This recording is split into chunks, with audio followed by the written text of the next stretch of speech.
천사의 아침 방문을 찾아오신 여러분을 환영합니다. 오늘도 아침 예배 말씀으로 믿음과 위로의 시간을 갖게 되길 바랍니다. 성도 여러분 안녕하세요. 오늘도 아침 예배에 찾아오신 모든 성도님들을 진심으로 환영합니다. 오늘도 어제에 이어서 믿음의 사다리에 대한 말씀이 전해집니다. 말씀을 통하여 저희 모두가 성령 하나님의 인도를 받아 하나님의 뜻에 만족하고 겸손한 마음으로 말씀을 받아들이는 귀한 시간 되시길 간절히 바랍니다. 이제 기도하겠습니다. 하늘에 계신 아버지, 우리에게 귀한 하루를 선물하여 주심에 감사드립니다. 주님의 말씀이 마음에 새겨지도록 저희 마음이 준비되기를 원합니다. 말씀의 빛이 들어올 때 저희 마음속에 장애물이 있다면 제거하여 주시고 간절한 마음으로 말씀을 받을 수 있도록 도와주시옵소서. 말씀을 전하시는 목사님의 건강과 선교 사업을 붙잡아 주시옵소서. 오늘 하루도 주님께 영광 돌리는 하루가 될 수 있게 저희 모두를 인도하여 주실 것을 믿고 감사드리오며 예수님의 이름으로 기도드립니다. 아멘. 안녕하십니까? 오늘 주제는 지식의 절제를이죠. 어제에 이어서 베드로후서 1장 6절과 7절 말씀을 좀 살펴보도록 하겠습니다. 믿음의 덕의 지식을, 그 다음에 오늘 말씀이죠. 지식의 절제의 인내를, 인내의 경건을 공급하라 하는 말씀입니다. 진리를 정말 아는 사람들은 절제하게 된다는 것입니다. 왜 절제하게 될까요? 진리대로 살기 위해서 절제하게 되는 것입니다. 하나님의 사랑과 그분의 희생을 알기 때문에 내가 내 몸을 절제해서 주의 말씀을 따라가기 원하는 소원이 생긴다는 것입니다. 그래서 성령의 열매, 9가지 열매를 보면은 절제가 나오는 것입니다. 성령의 역사에 깊이 들어간 사람들은 진리를 따라가고 싶은 그 소원 때문에 절제까지 하게 된다는 것입니다. 내 몸을 쳐서 복종시키기 위해서 말이죠. 오늘 우리가 이 문제를 좀 살펴보는 것입니다. 지식의 절제의 인내를, 절제하는 삶을 살려면 인내를 해야겠죠. 그 인내를 해야 경건에 이르게 된다는 것입니다. 그냥 믿는다고 바로 경건해지는 것이 아닙니다. 오늘날 기독교에서 가장 크게 무시되고 있는 이 진리 중에 하나가 이 믿음의 사다리에 대한 문제입니다. 특별히 이 믿음의 사다리에 이 절제가 있다는 사실을 많은 사람들이 놓치고 있는 것입니다. 그래서 기독교인들 사이에 절제에 대해서 말하지 않는 것이죠. 그래서 방탕하게 살고 아무렇게나 사는 것입니다. 성도 여러분, 이 믿음의 사다리 중 어느 하나도 빼지 말아야 합니다. 이 사다리가 말하고 있는 이 경험의 순서대로 타고 올라가야 되는 것입니다. 우리의 경험이. 자, 한번 읽으면서 말씀을 살펴보죠. 진리에 대한 지식에 절제를 더하여야 한다. 그리고 나서 고린도후서 9장의 말씀이 이어집니다. 운동장에서 다름질하는 자들이 다 달아날지라도 오직 상 얻는 자는 하나인 줄 너희가 알지 못하느냐. 너희도 얻도록 이와 같이 다름질하라. 자, 너희도 얻도록 이와 같이 다름질하라 그러는데 무엇을 얻는다는 얘기인가요? 승리를 얻으라는 얘기입니다. 하늘이 주는 상을 얻기 위해서 다름질하라는 것입니다. 계속해서 읽어보죠. 이기기를 다투는 자마다 모든 일에 절제하나니 썩을 면류관을 얻고자 하되 우리는 썩지 아니할 것을 얻고자 하노라. 그러므로 내가 다름질하기를 향방 없는 것 같이 아니하고 싸우기를 허공치는 것 같이 아니하며 내가 내 몸을 쳐서 복종하게 함은 내가 남에게 전파한 후에 자기가 도리어 버림이 될까 두려워함이라. 성도 여러분, 이것이 바울이 전한 복음입니다. 썩을 면류관을 얻고자 하는 사람들은 아무데나 허공을 치면서 살아가는 것입니다. 그러나 썩지 않을 면류관을 원하는 사람들은 어디를 쳐줘야 승리할 수 있는지 정확하게 안다는 것입니다. 그것이 바로 이 절제에 대한 문제입니다. 그래서 절제하는 사람들은 내 몸을 쳐서 복종시키는 그 경험 속으로 들어가게 된다는 것입니다. 계속해서 읽어보죠. 운동선수들은 신체적 능력을 최고로 발휘하기 위하여 기쁜 마음으로 훈련한다. 여기서 운동장에서 다름질하고 올림픽 하는 선수들은 지금 먹고 마시는 문제를 철저하게 절제한다는 그런 얘기를 하죠. 그런데 그것을 억지로 하는 것이 아니라 운동선수들은 기쁜 마음으로 한다는 것입니다. 왜 그럴까요? 올림픽에 나가서 탈 상을 바라보면서 메달을 바라보면서 자기 자신을 절제하는 것을 감수한다는 것입니다. 기쁜 마음으로. 계속해서 읽겠습니다. 그들은 식욕에 탐닉하지 않고 끊임없이 자신을 제어하며 각 기관의 모든 능력을 약화하거나 감소시킬 음식물을 삼가한다. 자, 이것들이 이 세상에서 썩을 면류관을 얻고자 애쓰는 운동선수들의 태도라는 것입니다. 그런데 썩지 않을 면류관을 얻고자 하는 이 그리스도인들이 어떻게 살아야 될까? 지금 그런 것을 얘기하는 것입니다. 자, 그들은 운동선수들은 허공을 치는 것처럼 싸우지만 그리스도인들은 진짜 시합을 하고 있다. 경기에 나서는 경쟁자들은 썩어질 면류관을 구하나. 자, 운동선수들은 썩어질 면류관, 올림픽에 금메달, 은메달, 동메달을 구하지만은 그리스도인들 앞에는 쇠하지 않을 불멸의 영광스러운 면류관이 놓여 있다. 그런데 이 하늘의 경주에서 상을 얻고자 하는 모든 자들을 위해서는 충분한 자리가 있다. 썩을 면류관을 얻을 것은 정말 힘들죠. 올림픽에 나가서 금메달 따려고 은메달 따려면 정말 힘듭니다. 그런데 썩지 않을 면류관을 위해서 살아가는 자들에게는 충분한 자리가 있다는 것입니다. 자, 썩을 면류관을 위해서 사는 것은 이 세상을 위해서 살아가는 것입니다. 나를 위해서 살아가는 것입니다. 내 자존심과 내 명예를 위해서 살아가는 것이죠. 그런데 썩지 않을 면류관을 위해서 살아가는 사람들에게는 충분한 자리가 있는데 누구든지 진리의 지식에 절제를 더하면은 그 썩지 않을 면류관 쪽으로 나갈 수 있다는 것입니다. 이것은 반드시 한 사람만 주는 것이 아니라 누구든지 이 경험 속으로 들어오면 그 사람들의 숫자가 100명이든지 10,000명이든지 하나님께서 은혜로 다 주시겠다는 약속입니다. 계속해서 읽어보죠. 만일 그가 건강하게 유지해온 자기의 능력을 최대한 발휘하여 잘 달린다면, 자, 우리의 인생 속을 잘 달려야 됩니다. 확고한 목적을 세우고 성공적으로 달린다면, 그리고 그에게 비치는 빛에 따라서 행한다면 실패하지 않을 것이다. 이 세상의 면류관은 숫자가 결정되어 있지만은, 금메달은 숫자가 결정되어 있지만은 하늘의 면류관은 숫자가 결정되어 있지 않습니다. 누구든지 이 인생을 하나님의 말씀대로 달려가면, 빛에 따라 순종해가면 실패하지 않는다는 것이죠. 자, 그 다음에 자극적인 방종, 예를 들어서 맥주, 포도주, 독주, 차와 커피, 아편, 담배, 또한 건강에 해로운 물질에 빠지는 등 절제하지 못하는 사람은 인내하는 사람이 될 수 없다. 자, 이런 기호식품들을 왜 우리가 삼가해야 되나요? 인내하는 사람이 되기 위해서 삼가하라는 것입니다. 이 믿음의 사다리를 성공적으로 타고 올라가기 위해서 절제하라는 것입니다. 자, 많은 분들이 술, 마약, 담배, 그리스도인들이 이런 거를 먹지 말라 그러면 많은 분들이 동의를 하죠. 그런데 차와 커피를 마시지 말라라고 하면은 좀 그것은 이해하지 못하고 의아하게 생각하는 것입니다. 담배를 왜 우리가 피지 말아야 되나요? 담배에서 연기가 나오니까 피지 않나요? 아니죠. 담배에 니코틴이라는 성분이 있기 때문에 피지 않는 것입니다. 마찬가지로 차와 커피에 카페인이 함유되어 있기 때문에 우리가 그것을 삼가하는 것입니다. 우리의 정신과 몸을 그것이 자극하기 때문이죠. 성화와 경건을 강조하는 설교자와 교회들은 인체에 해롭고 자극을 주는 식품을 조심하고 삼가하라는 설교를 하게 됩니다. 그것이 바로 요한 웨슬리, 감리교회를 세운 요한 웨슬리의 설교였습니다. 요한 웨슬리는 그가 차와 커피를 먹지 말라고 강력하게 설교했습니다. 요한 웨슬리는 피가 포함되어 있는 고기까지 육식을 삼가하라고 강력하게 설교했습니다. 왜 그랬을까요?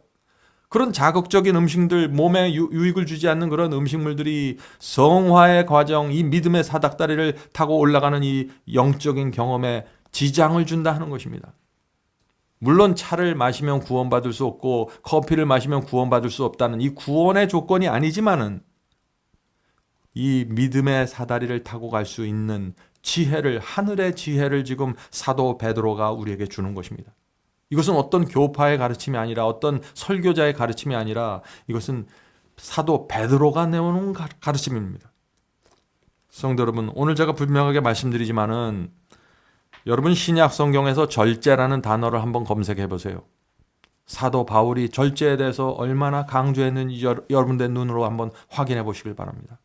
사도 베드로가 이 절제에 대해서 무엇을 말했고 사도행전이 무엇이라고 말하고 있는지 여러분들이 실제 성경절을 절제라는 단어를 찾아서 한번 검색해 보시기 바랍니다. 성경에 이런 말씀이 있는가 하고 여러분들 참 놀라는 말씀이 나오게 될 것입니다. 자, 계속해서 읽어보죠. 그러므로 절제는 우리가 인내라는 덕목을 더하기 전에 그 위에 우리 발을 디뎌야 할 사다리의 가로장이다. 그러니까 사다리의 발판이다 하는 것입니다. 절제도 이 믿음의 사다리로 올라가는 하나의 발판이라는 사실을 우리가 잊지 마세요. 마지막 문장을 읽겠습니다. 우리가 먹고 입고 일하고 일상적인 시간을 보내며 몸에 좋은 운동을 할 때 있는 힘을 다해 건강을 유지하는 일이 우리의 의무라는 점을 알고 절제해야 한다. 이 절제라는 말이 가장 대표적인 말씀 중에 하나가 갈라디아 5장에 나오는 성령의 열매입니다. 갈라디아 5장 17절부터 한번 우리가 읽으면서 이 절제가 어떤 의미인지 한번 살펴보도록 하겠습니다. 5장 17절입니다. 갈라디아 5장 17절. 육신은 성령을 대적하여 욕심을 부리고 성령은 육신을 대적하나니 이 둘이 서로 반대함으로 너희가 원하는 것을 능히 하지 못하느니라. 지금 제가 읽은 말씀은 킹제임스 성경으로 제가 읽었는데 우리 속에 육신이 있고 성령의 역사가 있다는 것입니다. 그리스도인에게는. 근데 이것이 이 두 존재가 육신은 육신대로 내가 육신이 원하는 것을 행하도록 끌고 가고 성령은 나를 성령께서 원하는 그 선한 일에 나를 끌고 간다는 것입니다. 그래서 내가 서로 양쪽에서 끌어당기는 이 상황 속에서 내가 무엇을 결정해야 하는가 하는 것을 말하는 것이죠. 그래서 만약 내가 이 육체의 욕심에 끌려가면은 어떻게 돼요? 19절에 육신의 행위들이 나오게 된다는 것입니다. 자, 육신의 행위가 뭔가요? 간음이고 음행이고 부정함이고 색욕이고 우상숭배고 마술이고 증오고 불화고 경쟁과 진노와 다툼과 폭동과 이단 파당과 시기와 살인과 술취함과 흥청됨과 그와 같은 것이니라. 우리가 시험과 유혹을 받을 때 우리가 육체의 정욕에 끌어가면은 이런 증세들이 이런 육체의 행위들이 나타나게 된다는 것입니다. 그러므로 이런 행위들이 우리 삶 속에서 나타난다는 건 뭐예요? 내가 육체에 끌려다닌다는 것입니다. 자, 그러면 우리가 반대로 성령에 끌려가면은 어떤 일이 생길까요? 바울은 22절에서 그럴 경우에는 성령의 열매가 맺힌다고 말하는 것입니다. 자, 22절 읽어보겠습니다. 갈라디아 5장 22절. 성령의 열매는 사랑과 기쁨과 화평과 오래 참음과 부드러움과 선함과 믿음과 온유와 그리고 맨 성령의 9번째 열매 절제가 나오죠. 절제니 이와 같은 것을 대적할 법이 없느니라. 무슨 뜻인가요? 성령을 따라가면은 반드시 절제라는 열매가 맺힌다는 것입니다. 이것을 대적할 법이 없다는 것이죠. 자, 어떤 사람들에게 그러면 이 성령의 9가지 열매, 절제라는 열매가 맺히게 될까요? 24절입니다. 그리스도께 속한 사람들은 애착들과 정욕들과 함께 육신을 십자가에 못 박았느니라. 자, 성령의 열매가 어떻게 맺힙니까? 육체의 정욕을 육신이 나를 끌고 가려고 할 때 그것을 십자가에 못 박는 사람들이 성령의 열매가 맺힌다는 것입니다. 그런 사람들에게 절제의 열매가 맺힌다는 것입니다. 성도 여러분, 이 절제는요, 성경의 가르침입니다. 하나님의 뜻입니다. 믿음의 사다리입니다. 성령의 열매입니다. 성경의 진리는 건강한 몸에 건강한 정신이 임한다는 것입니다. 그래서 성경이 절제를 말하는 것입니다. 우리의 몸과 정신이 분리되어 있지 않기 때문에 이 성경은 몸의 건강과 절제에 대해서 말하고 있다 하는 것이죠. 데살로니가전서를 보면은 제가 성경절 하나 읽고 마치도록 하겠습니다. 평강의 하나님께서 너희를 온전하게 거룩히 구별하시기 원하노라. 내가 하나님께 기도하여 너희의 온 영과 혼과 몸을 우리 주 그리스도께서 오실 때까지 흠없이 보존해 주시기를 구하노라. 하나님의 뜻은 무엇입니까? 우리가 온전하게 거룩하게 구별되기를 원하는 것입니다. 그런데 우리의 정신과 마음만 온전하게 구별하는 것이 아니라 너희의 온 영과 혼과 몸을 예수께서 오실 때까지 흠없이 보존하기를 원한다는 것입니다. 이것이 하나님께서 우리에게 절제를 원하시는 이유입니다.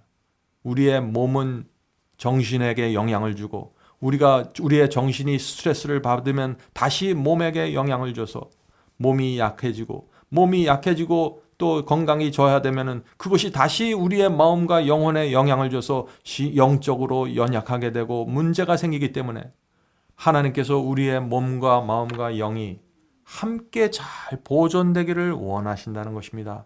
그래서 성경에 절제하라는 말씀이 나오는 것입니다.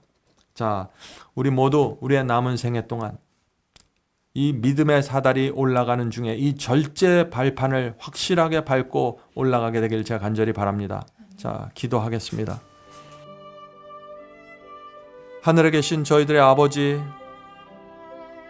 오늘날 기독교에서 놓치고 있는 절제에 대한 주님의 뜻을 저희가 살펴보았습니다.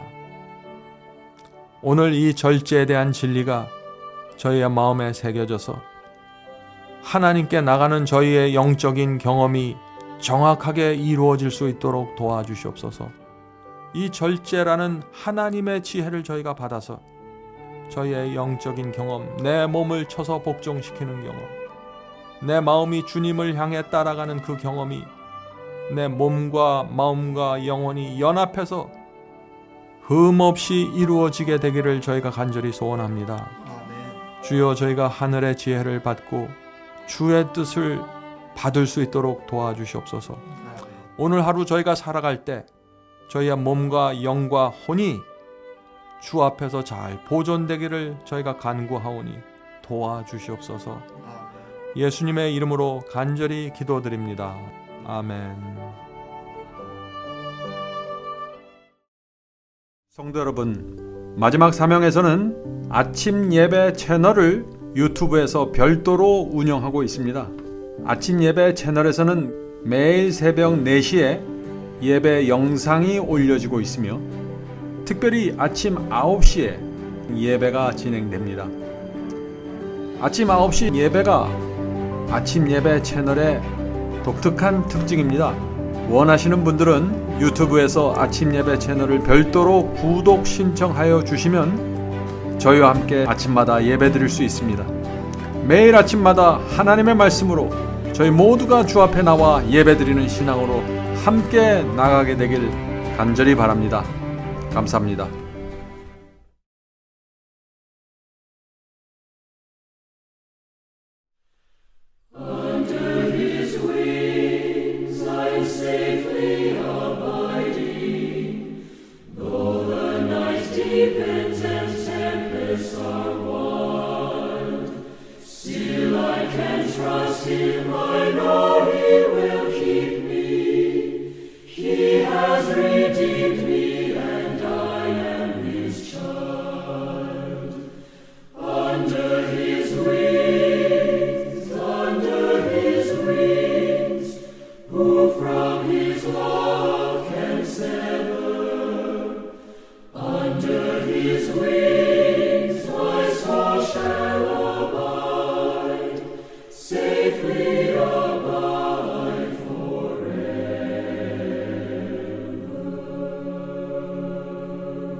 His wings.